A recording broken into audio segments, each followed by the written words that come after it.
My name is Doug Hudgens. I'm a wellness nurse consultant for Virginia, and I'm honored and excited to bring this information to you all today. My hope is that we can establish why sleep is so critical for our physical and mental health, while also sharing some important takeaway recommendations on how we all can improve our sleep habits. Now, before we jump in, I wanted to play a quick game with everybody of fact or fiction. So I think there are a lot of misconceptions about sleep out there. So I wanted to just kind of set some foundational information as we start today's presentation with this game. So what's going to happen on the next slide, it's going to have a statement. I'm going to read the statement aloud, and you'll have the opportunity to answer is this fact or fiction. And obviously I will give a answer to these and kind of a rationale, but I think it's a good way to get started. So here we go. So our first fact or fiction. Our brain and body can learn to function with a lack of sleep. Is this statement fact or fiction? And you should have an opportunity to answer this, and we'll see as the answers start coming in, how many people are thinking this is fact or fiction. And I'm not seeing any come in quite yet, but give me a second to answer. And again, the statement is our brain and body can it learn to function with a lack of sleep. All right. Ultimately showing that, guess what, our brain and our body, it doesn't adapt well to a lack of sleep. We need sleep for our overall health and wellness. All right, here comes the next one. Adults need less sleep as they get older. Is this fact or fiction? Give you a couple seconds to answer this if you think this is fact or fiction. See if we have some coming in. All right. And again, if you answered fiction for this one, you'd be correct. Older adults need the same amount of sleep as younger adults and should aim to get at least 7 hours of sleep each night. Those sleep patterns may change as we age, maybe due to medications, certain health conditions, or just nighttime wakefulness. The amount of sleep that our body actually needs as we age does not change. All right, ready for the next one? It is better to get up when the alarm first sounds instead of hitting the snooze button. So think about this one. It's better to get up that first alarm instead of hitting the snooze button. Is this fact or fiction? All right, let's see if we got some coming in. And again, if you're not able to answer fact or fiction, feel free to throw it in the chat what you think it is. I'm going to give you the answer, but if you think it's better to get up when the alarm first sounds instead of hitting that snooze button, what do you think this is, fact or fiction? And this is actually fact. So hitting that snooze button can actually cause sleep fragmentation and really mess up our sleep cycles as we go into a new day. Typically, if we are hitting the snooze button repeatedly, we can actually feel more tired during the day. Our best sleep habit is really to set the alarm when we actually need to get up instead of multiple alarms throughout the morning. Just delaying the inevitable. All right, next one. Alcohol before bed negatively impacts sleep quality. Is this fact or fiction? And again, if you're having trouble answering fact or fiction on the slide, you can feel free to put your answer in the chat. We'll take a look. Alcohol before bed negatively impacts sleep quality. Fact or fiction? Okay, now I'm seeing some answers. Fantastic. Good deal. All right. And we have an overwhelming amount of answers towards fact, and everybody's correct. Even just a drink or two can considerably impact our sleep quality, as it can disrupt our sleep cycles, and it can even worsen things like snoring and sleep apnea. So we have to be very careful with alcohol consumption around bedtime. All right, next one. You can catch up on sleep with naps and sleeping in on the weekends. So again, let me repeat that. You can catch up on sleep with naps and sleeping in on the weekends. Is this fact or fiction? Fiction. Man, y'all are good. I thought some of these might be tricky. We've got a lot of fiction coming in, and I'll go ahead and share the results. This is fiction. You know, we really can't regain or catch up on lost sleep by sleeping more at another time. Furthermore, when we nap for extended long periods or don't adhere to the same sleep-wake cycle throughout the week, we can negatively affect our sleep schedule even further. So we are just kind of doubling down on bad habits. What our best method really is to do is just to get back on schedule. kind of shake that bad night of sleep off and just get back on that schedule that we want to really hit when it comes to our sleep. All right, let's talk about temperature for a second. Ideal for getting to sleep. A warmer bedroom temperature, is this ideal for sleep? Fact or fiction? A warmer bedroom temperature is ideal for sleep. Fact or fiction? Okay, we got some good answers coming in. Fact or fiction? Well, not quite 100% on the answers here, which is good. I like to see some differing opinions. And believe it or not, this is a fiction. So our body temperature naturally drops as we fall asleep, and a warmer bedroom temperature can actually disrupt that process and even cause unwanted awakenings in the middle of the night.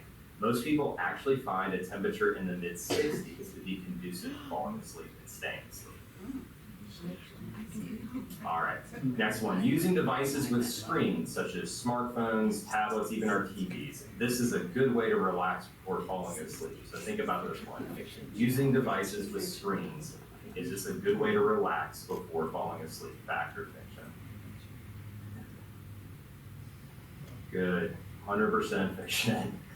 That is exactly right, because electronics, they emit blue light, which can delay our brain's natural production of melatonin and lower our chances of feeling sleepy. Additionally, that blue light stimulates our brain, so it makes us feel more alert. Not really ideal for trying to fall asleep. Plus, let's think about what we're looking at on our smart devices. Might be looking at social media, the news, just something that might kind of get our emotions wound up a little bit, making it even harder to fall asleep. And then the last one, this one I think is a gimme. Most adults need at least 7 hours of sleep for overall health and wellness. So is this fact or fiction? I think I know y'all are going to be pretty on point with this one. Fact. That's yep, y'all are great. So this recommendation, this is fact, yes. This recommendation was created by the American Academy of Sleep Medicine after just a review of hundreds upon hundreds of high-quality research studies about sleep duration, the key health outcomes such as cardiovascular disease, depression, pain, diabetes, and these recommendations have been endorsed and adapted by other several health organizations. So this is kind of where we come on the how many hours of sleep should we get at night. And with that, I think we can kind of see this slide as very impactful. Sleep is a key part of living a healthy life. It impacts our physical and mental well-being. It's essential to help our body and mind recharge, leaving us refreshed and alert when we awake. Adequate sleep also helps the body remain healthy and prevent chronic conditions. Simply put, without adequate sleep, our brain and body can't function properly. And studies have found this to be true. There was a study done that found that individuals who would get between 7 and 8 hours of sleep each night, they don't have any trouble falling asleep. They stay asleep through the night, most nights, not every night, but most nights. They wake up feeling rested most mornings, and they don't utilize any type of sleep aid. They have increased life expectancy. So we are seeing a cause and effect relationship between our sleep health and our overall health. It is very important for us. And before we break it down a little further, how we can improve our sleep habits, I want to just take a quick moment to talk about the mechanisms of sleep, because I think this is important. You know, we all have an internal body clock that regulates our sleep cycle, and this clock operates on a 24-hour cycle known as circadian rhythm. This clock is what helps us fall asleep at night and wake up in the morning as it's taking cues from our environment. Everyone has a different circadian rhythm. For example, some individuals are night owls, and some are early birds. So if your circadian rhythm's on the longer side, you tend to be a night owl, and if it's on the shorter side, you probably are an early riser. And light can ultimately influence our circadian rhythm.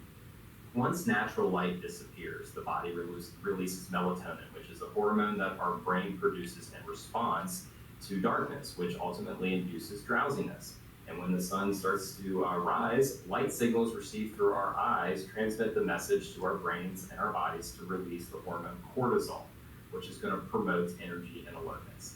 Now, unfortunately, our circadian rhythm, it can be disrupted by so many different factors, whether it's our work life schedule. You know, sometimes we might have to work late, or we have shift work where we're working odd hours. It could be jet lag, traveling in different time zones. Alcohol use can affect our circadian rhythm, maybe just a lack of exposure to natural light during the daytime hours, and then just overall unhealthy sleep habits, which we'll tackle a little later. You know, why is circadian rhythm or our circadian clock so important? Well, not only does it regulate our sleep-wake cycles, but it can impact our metabolism. and our weight through regulation of blood sugar and cholesterol. It can impact our immune function and our mental health. So it's really important for our overall wellness.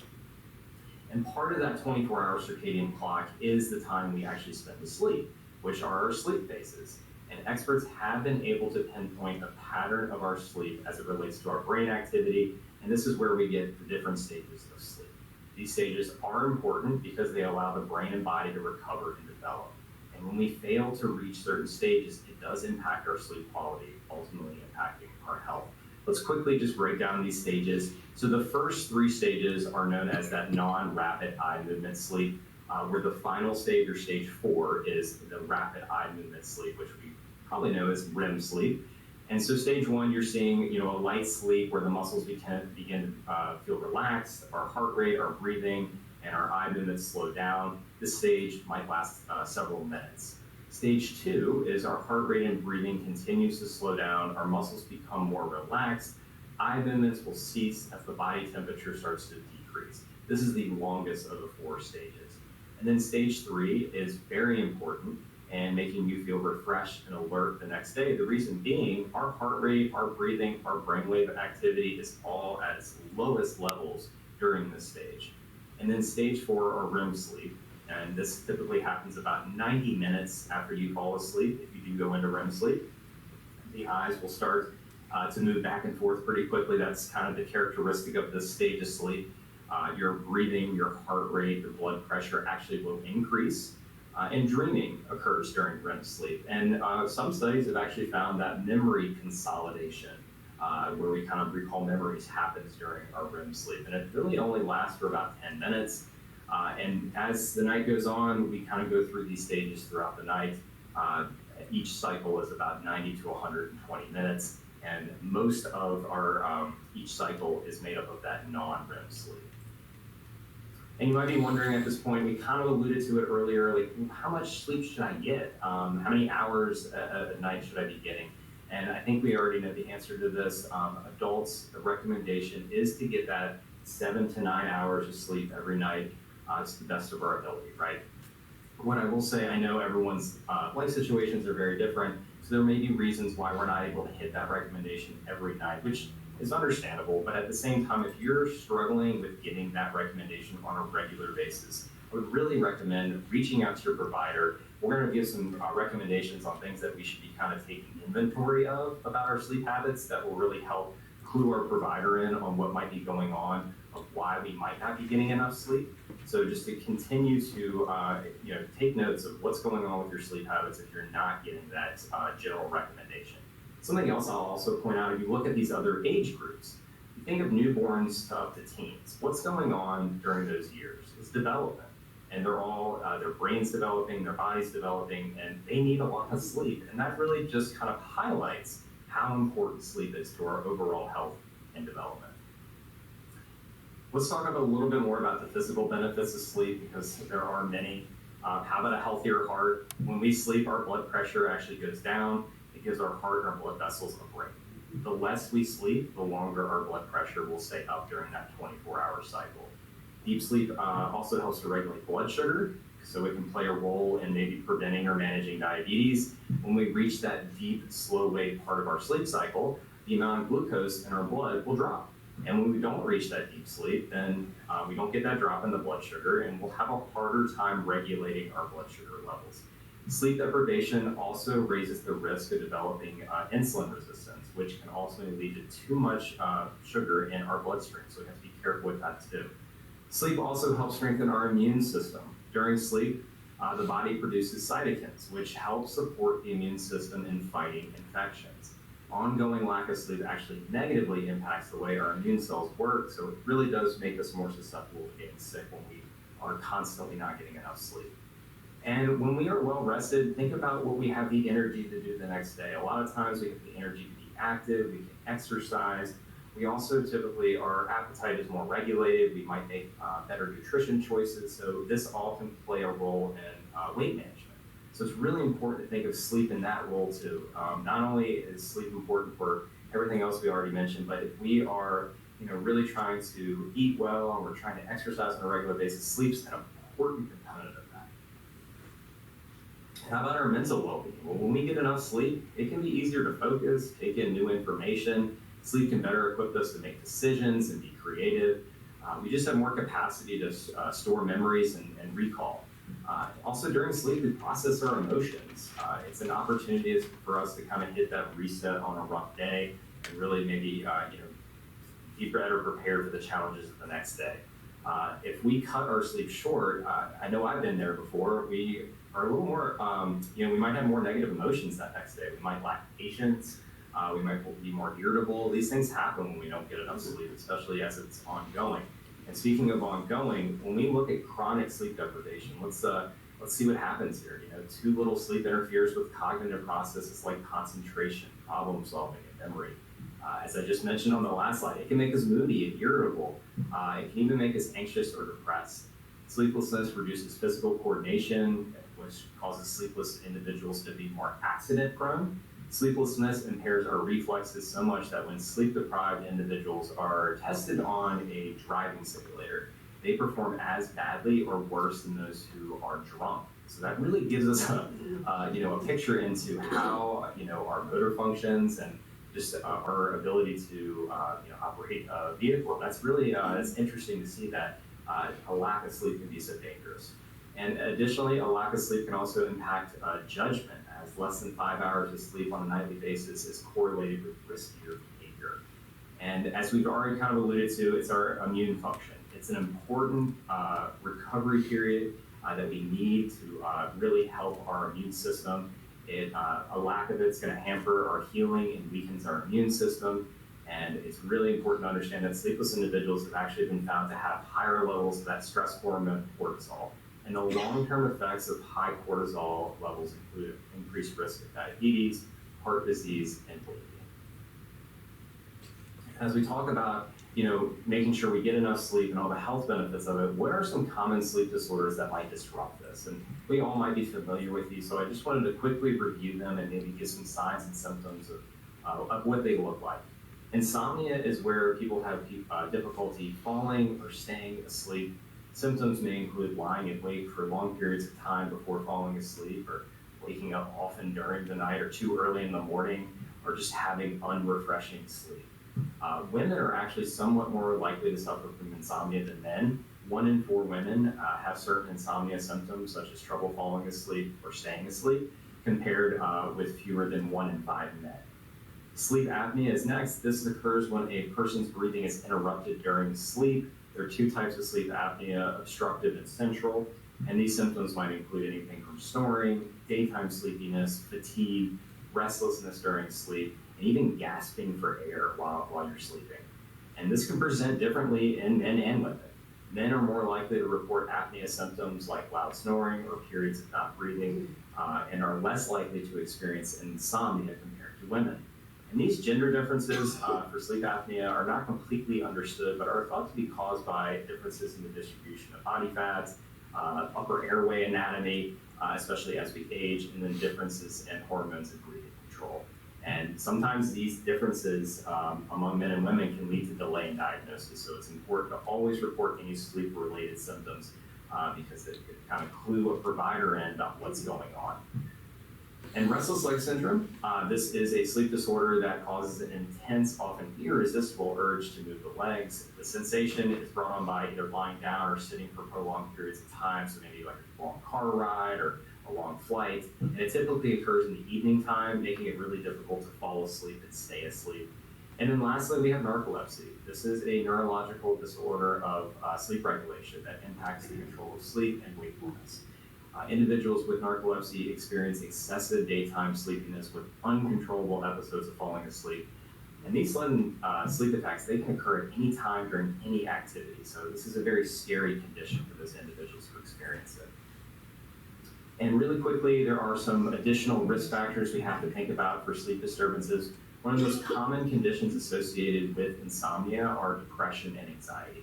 It's estimated that 40% of all people who seek treatment for insomnia have depression, anxiety, or another mental health condition. And if you think about this, this makes sense. If we are struggling with anxious thoughts and a lot of stress, and we lay our head down at night and we start ruminating about all the things that that might be bothering us, it's going to be very difficult for us to fall asleep. So this makes sense why we see that connection.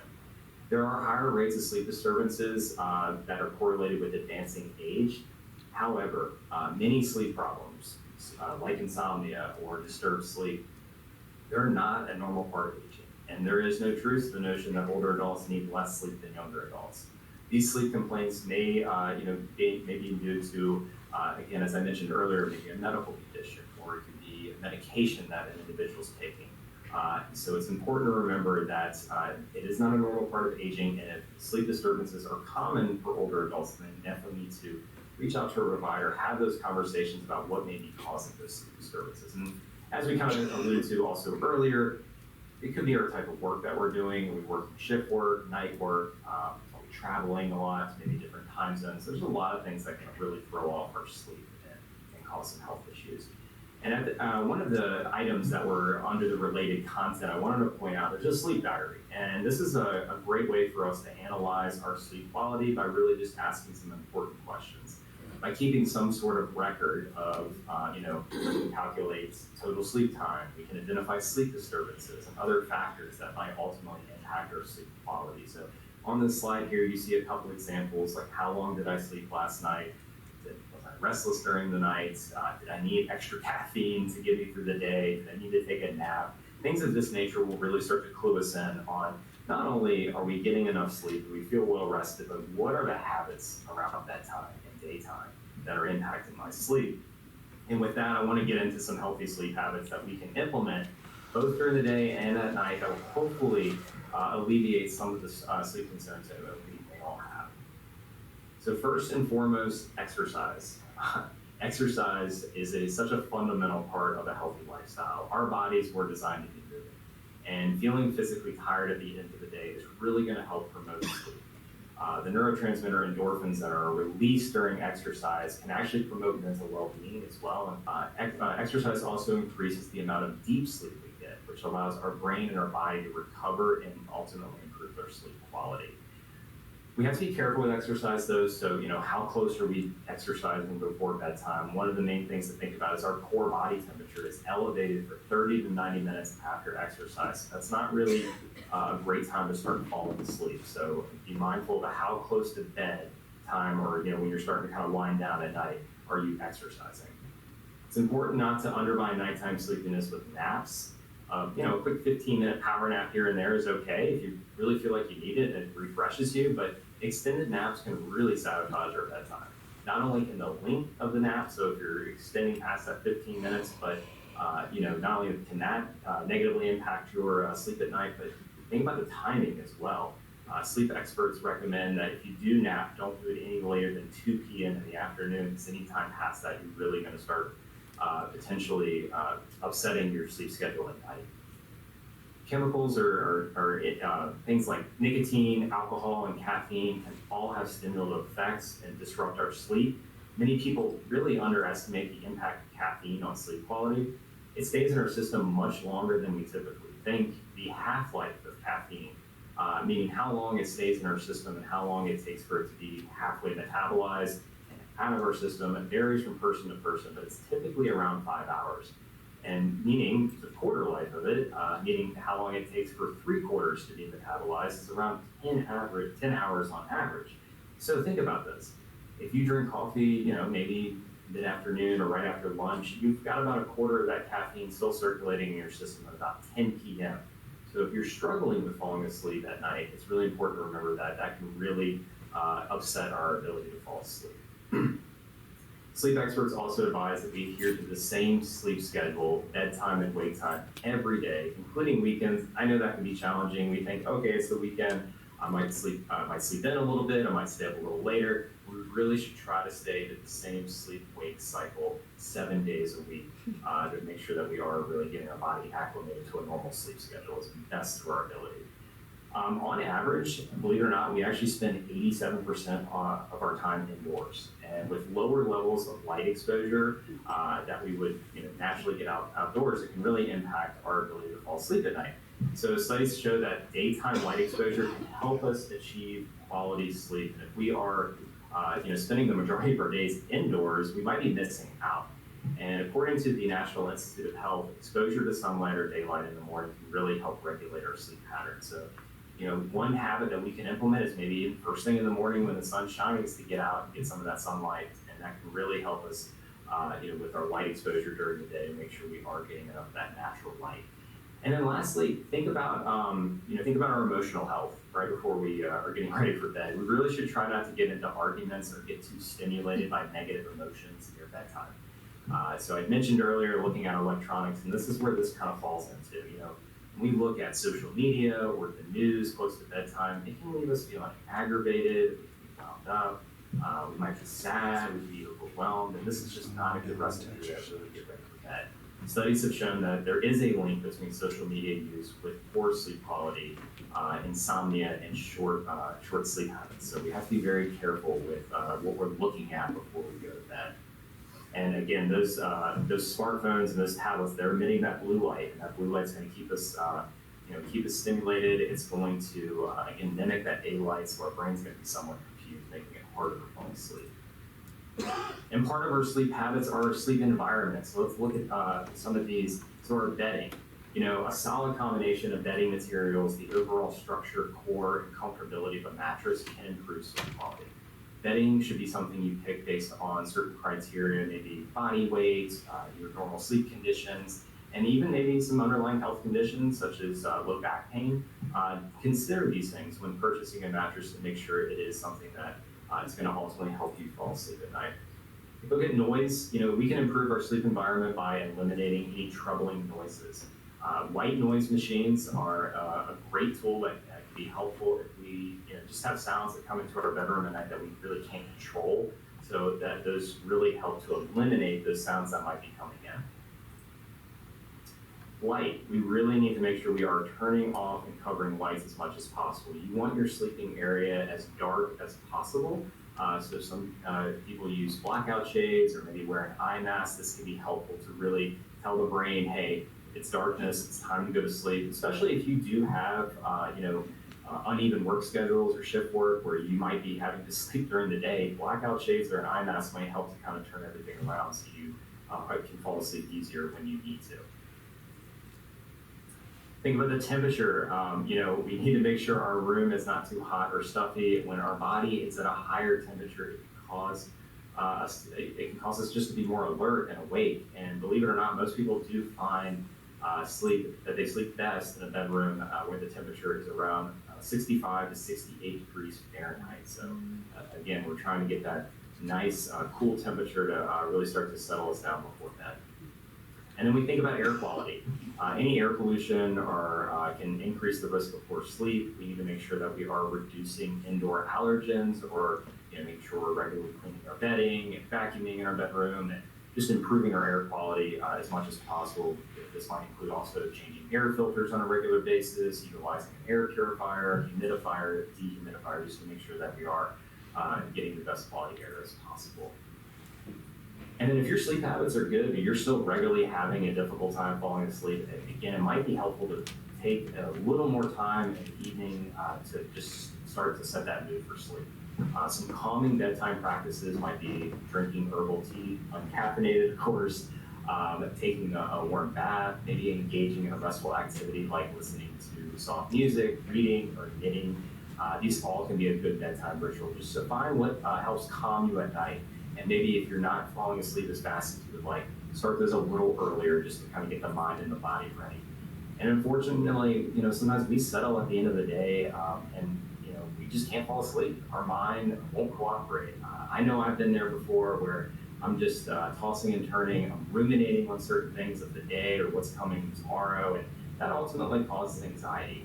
And there are many techniques that we can try to quiet our mind. Meditation is a great example. Journaling could be something else that helps quiet the mind, or simply writing down the things that are making us anxious or stressed. So keeping maybe a notepad at your bedside stand, just to have it ready to go. Like if you're tossing and turning, what do I need to do tomorrow? It's really holding me up. Get it out of your mind onto that pad of paper, and it might help calm you down a little bit and help you fall asleep a little easier. I know I've tried that trick before and it's been helpful. Something else that I find really useful is deep breathing.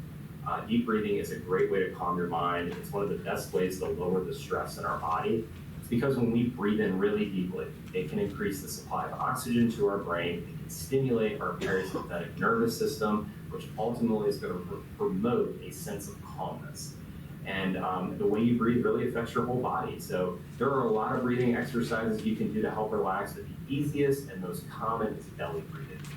It's easy to do and very relaxing. So I'm going to just do a couple belly breathing exercises with you all right now. You can join me if you'd like. If you do join, I would just say, take inventory afterwards. You feel more calm after taking some nice big deep breaths than you did before. So what you're going to do is you're going to put your one hand on your stomach, another on your chest, and you're going to take a big deep breath in through your nose. Pretend you're smelling the flowers or smelling the roses, and then you're going to take a nice big deep breath out of your mouth. Kind of imagine you're trying to blow candles out or you're trying to whistle. And when I say take a big deep breath, really expand that diaphragm, open up those lungs, and again, this will be really helpful if we're trying to relax. So I'm going to do a couple here, and we'll just take a second, join me if you'd like.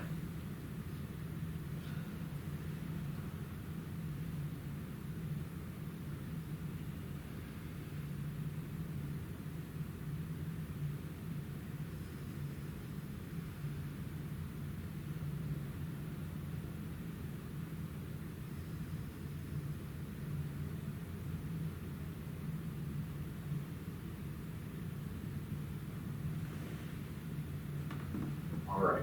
So again, that is something I utilize if I'm feeling stressed, anxious, and I'm trying to fall asleep at night and having a hard time doing that. So breathing exercises are always just a great way to just really take a second, calm your stress down as much as you can, and hopefully that will be helpful. And we all might, at some point during certain points of our life, it could be just a season of life that we are really having a hard time falling asleep. Might have some temporary insomnia going on. So I would recommend double check your sleep habits, address any issues you have with daytime and bedtime habits, evaluate that sleep environment, consider your intake of caffeine. I would also think about your medications. If you are taking any daily medications, are they side effects causing you to stay up late at night? Are they having issues with your sleep? A lot of times daily medications, they can be taken in the morning instead of the evening time. Talk to your provider to see if maybe that's a possibility. And also talk to them about the side effects of the medication you're taking. Maybe that will clue them in. Hey, this is what's causing me to not be able to fall asleep at night. It's certain medication. So, have those conversations. And if you do have trouble falling asleep or staying asleep, try not to let that become another stressor. That is really important because that can be really challenging for a lot of us. We add that onto the list of things that we're constantly stressed about. There are natural remedies, melatonin, over-the-counter sleep aids like Unisom. These can be effective for short-term relief of insomnia. However, they're really not recommended for long-term use. And some of them can come with some really unpleasant side effects. They can interact with certain medications negatively. So we have to be very careful with any type of over-the-counter sleep aids. Really recommend talking to your provider first and foremost before you even consider picking any of those up and try taking them. Another thing to think about is if you're having trouble falling asleep, consider getting up, moving to another room of the house, and start doing a relaxing activity, whether that's reading, meditating, listening to quiet music. The hope is to bring on that relaxation and you can return to bed when you start to feel drowsy.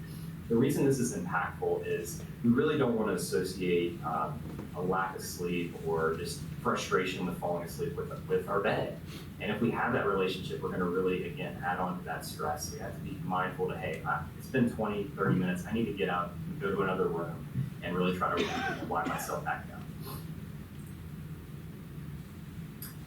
And when is it important to talk to our provider? For example, acute insomnia lasts for maybe one night to a few weeks, but when it becomes chronic, it happens at least 3 nights a week for about 3 months or more. That's when it's time to, hey, I need to talk to my provider and really try to work hard to optimize my sleep habits and really find an underlying reason of what's going on. So as you look on these next couple slides, you'll see some things that we, that could be symptoms of something, greater going on that we need to probably talk to our provider about, get a little more information.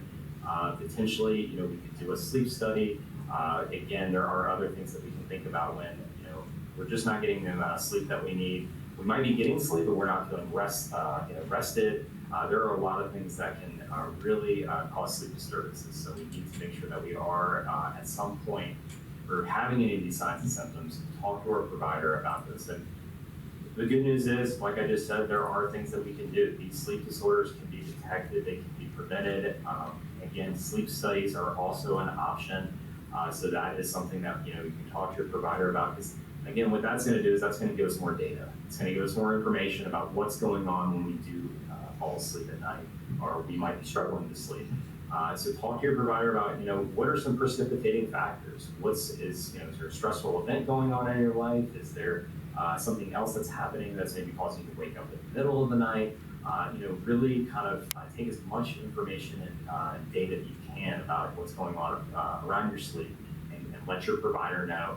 We talked about medications, really go through the medication list, not only just prescribed medication, but go to the counter, any supplements you might be taking. Hey, do any of these have a side effect that might impact sleep? Asking about that sleep study.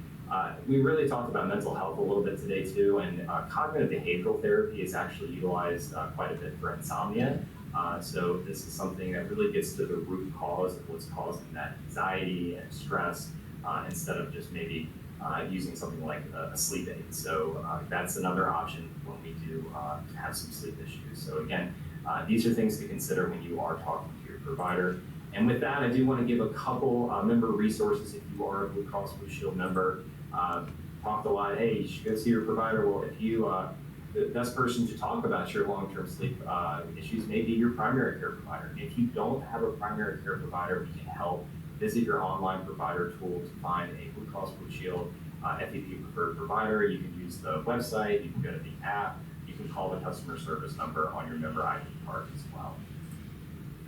And then another tool for you all to use is the Blue Health Assessment. This is just a great way to be proactive in taking this, because it's a great way to address any health risks before they might become an issue. You can get incentivized by doing this after asking or answering questions about your health.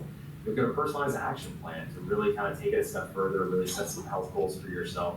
And I mentioned being incentivized. Standard and basic option members can earn $50 on their My Blue Wellness card the first time that they take that Blue Health Assessment each calendar year. And another thing, mental health. For our members, you can connect with a behavioral health specialist via telehealth. And no matter who your carrier is, I would guess that telehealth with a mental health provider is probably something that is available to you. I really recommend checking into that. Adults and adolescents can speak to a licensed behavioral health specialist wherever they're most comfortable, as appointments are available 7 days a week, from 7 a.m. to 9 p.m. Through telehealth with a Blue Cross Blue Shield provider. You can get support for things like stress, anxiety, depression, substance use disorder, grief, and family challenges. And if you think about it, a lot of those things, they're going to impact probably our sleep, right? They could really start to make it harder for us to fall asleep at night and stay asleep. And something else I will mention is I think some of us might have some apprehension to maybe see a provider through telehealth. And if you really need to talk to somebody, this is a great way to expedite that process. Right now, it is very difficult to maybe see a behavioral health specialist in person at an office. Again, this telehealth is just a very easy and convenient way that we can really get in with the provider sooner than later. And then we have our Blue 365 deal. So if there are exclusive discounts through Blue 365, you can save on anything or everything from fitness and nutrition to hearing aids and travel. You can also look at activity trackers. There are activity trackers on Blue 365 that actually can help monitor sleep habits, sleep quality. If you're just trying to get some more information about your sleep. There's also mindfulness subscriptions on there as well. So if you're interested in something like meditation for relaxation techniques, that's a great tool as well. And then lastly, we have our online health center. This is something you may be familiar with already, but if not, it's just a fantastic resource that has been put together by our wellness team that has resources on topics like today, like sleep, but nutrition, stress management, exercise, anything you might be able to think of. Our team has put it out there, so it's on that website if you want to get some resources. Additionally, these webcasts, they're on demand, they're on that site, so you can check those out as well. So I hope you give that a look. And then I think we're going to open it up for questions. So I'm going to hand it back over to Jess. Hey Doug, thank you so much. You shared a lot of very helpful information, and I for one appreciate all of it. Hi, I am Jessica, and I'm here again from the Wellness Nurse team. So at this time I'm going to moderate our Q&A. We've had so many great questions come in, and I'm going to choose a few of the more popular ones to pose to Doug. As a reminder, don't submit questions that include personal health information. And we will get to everyone's question. If we don't do it during this webcast timeframe, we will follow up with you via email after the webcast. So we've had a lot of different questions from kind of two categories of questions. One from people who have trouble falling asleep, and then another sort of category from people who have trouble staying asleep. So, and some combination of those two things as well. So the first question I have for you, Doug, is how long should it take? What is a normal time frame for it to take to fall asleep? That's a really good question, and it can vary from individual to individual, but on average, we should not go longer than maybe like 20 or 30 minutes if we're having fallen asleep. That is a kind of a good window of time where we put our head down, we've kind of done all our things, lights are out, we're trying to literally fall asleep.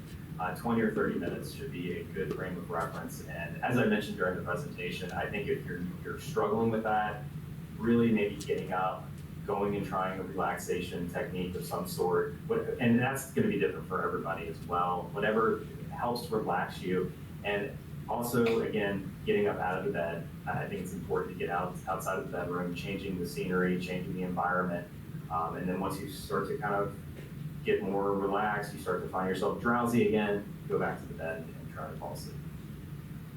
Yeah, for sure. Do you mind if I tack onto that a couple of ideas? Please. Thanks. So a couple things that spring to mind for me about that, period of falling asleep at night is what can impact it so much is what you do in the morning. If you sleep in, you're going to have more trouble falling asleep at night. Also exercise, not close to bedtime like you talked about during the presentation, but earlier in the day when you're not, within the few hours around bedtime, exercise can really help you fall asleep at night. And I think it then, always want to mention that if you've tried all of those things and they don't work, that's when you talk to your doctor. Being sleepless, being unable to fall asleep, stay asleep, just all kinds of sleep disruptions are medical concerns, and they are very good things to be discussing with your PCP. So let me get on to the next question here. So we had a couple of questions in this category, or maybe a few. I'll just give one of them. So this is a gentleman of a certain age. And his question is, for the last 2 months, my sleep is disrupted because I need to get up to the bathroom 3 times a night between 11 p.m. and 6 a.m. I go to bed at 10 p.m. and I stop drinking water at 8. What can I do to get a solid night's sleep? That's a tough one, and that's frustrating. I completely understand that. That was going to be my first suggestion, but it sounds like he's worked on just cutting the amount of fluid you're having around bedtime. We really need to make sure we are at a certain point cutting off, what we eat, what we drink around bedtime, because that can disrupt our sleep stages as well. They can interrupt them. They can make us wake up. Obviously, use the restroom. So we have to be just mindful of that. I would also, I would always say if it's an underlying condition of what's causing an individual to get up in the middle of the night, trying to get to the root cause of why that's happening.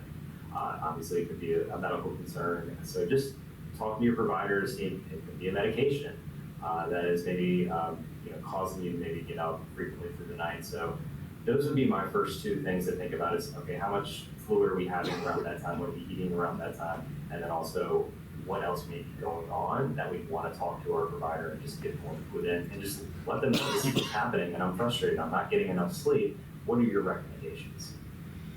Yeah, I agree. This one is really triggering, my sort of nursing response, which is this really needs to be brought to your doctor, and especially where he mentions that it's only been going on for 2 months. That's a very short window over an entire adult lifetime, which means that something's changed recently.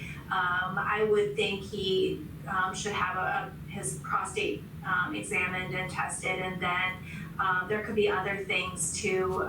It might be a sleep condition problem, or it might be a urinary problem, and those two things are different things that can kind of lead to the same outcome.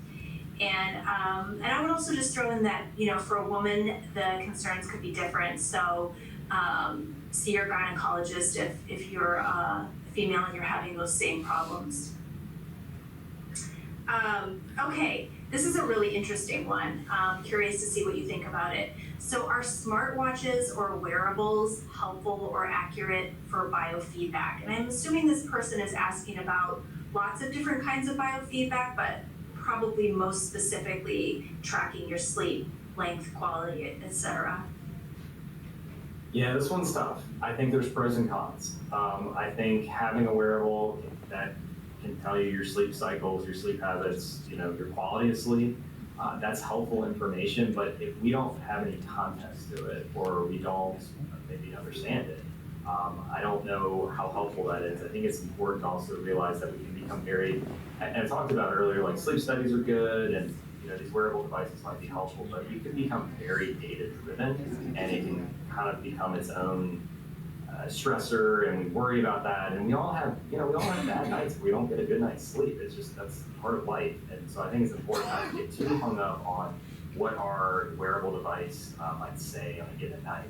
At the same time, I do think it can enlighten us a little bit on, maybe I had 2 alcoholic drinks at dinner, and then I noticed my sleep cycle was really interrupted. Like, you can kind of, draw those lines together and start to make, and then you can make changes out of that because you have that information. So I would just you kind of have to walk a fine line with those. You have to make sure that you are not letting the information overwhelm you.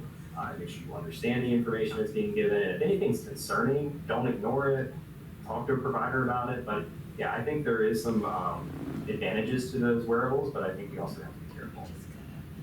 Yeah, for sure. Great answer. Thank you. So I have trouble with waking up, and this next question is, I have trouble with waking up in the middle of the night sometimes and falling asleep again afterwards. So this is a person who's, having the other problem, which is staying asleep. Any tips or advice on what I can do to have a full uninterrupted 8 hours of sleep?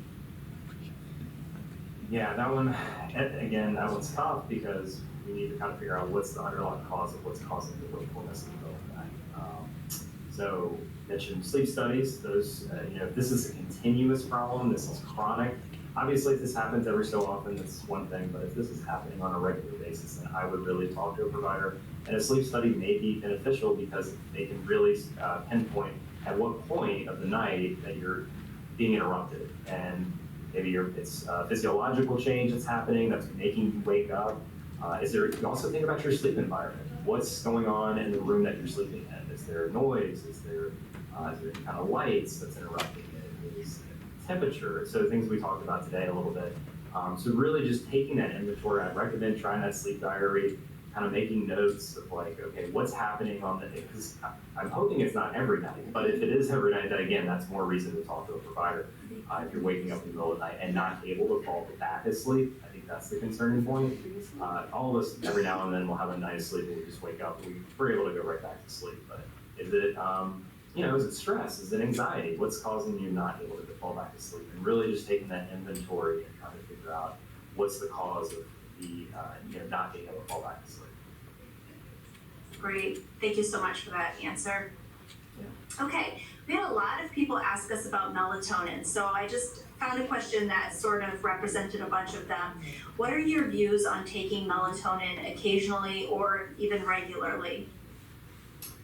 So I'll tackle it from the occasionally. There are short-term benefits to taking melatonin for some individuals. Personally, I've never taken it myself, so I don't have a very strong stance on it. But what I've done in research, what I've seen is we naturally make melatonin.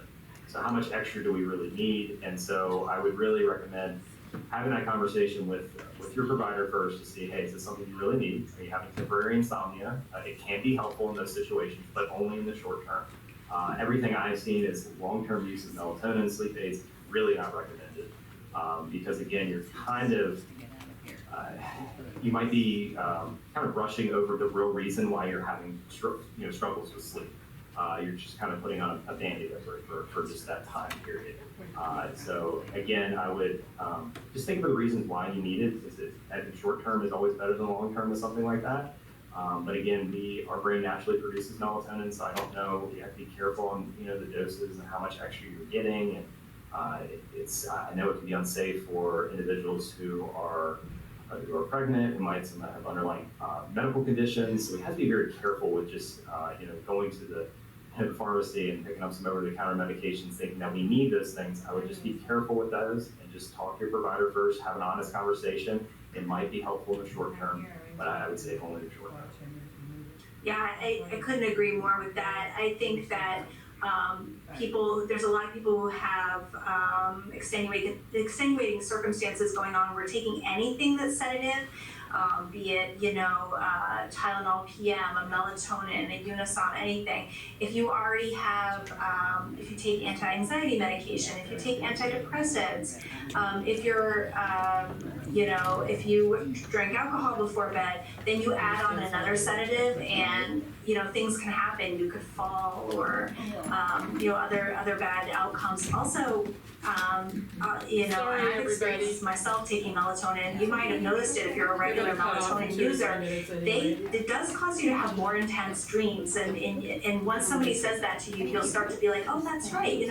Most of the nights I take melatonin, I do have more intense dreams, and so while it may feel like it's helping you fall asleep, you might ultimately realize that it didn't help your sleep quality. So there's like a lot of buts and things like that with if I were recommending something like this. So. I think I 100% agree with you, Jeff. My advice for everyone would be just tread lightly, be careful, ask your doctor, start low, go slow, and I don't think that it's good to take it every single night. If you have to have it every night, maybe you want a better long-term solution, and you should talk to your doctor about that.